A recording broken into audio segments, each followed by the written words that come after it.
Когато правим чай по метода Gongfu, имаме нужда от следните няколко елемента.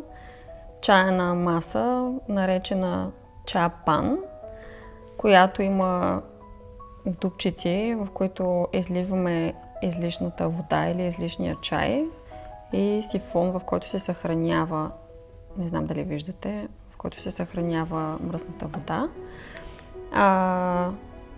Можем да използваме чайник за запарване на чая. Можем да използваме и ето този съд, който се нарича Гайлан. Този съд е доста популярен в Китай, но аз лично харесвам повече да използвам чайници, затова само ви го показвам.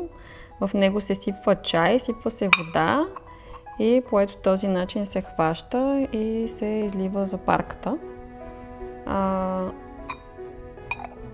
Оставяме го тук за всеки случай, ако имаме гости и искаме да приготвим по-голямо количество чай или различен чай, можем да го използваме по-късно и него.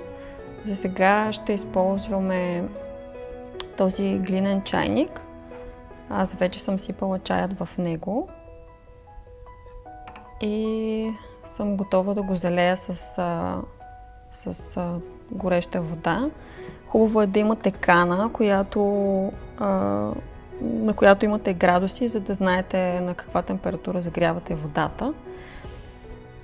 Но ако нямате, вариантът е да използвате винаги вряла вода на 100 градуса и когато я прелеете от един съд в друг, температурата й пада с около 10 градуса. Така че като я прелеете няколко пъти, може да получите нужната температура за запарване на чая.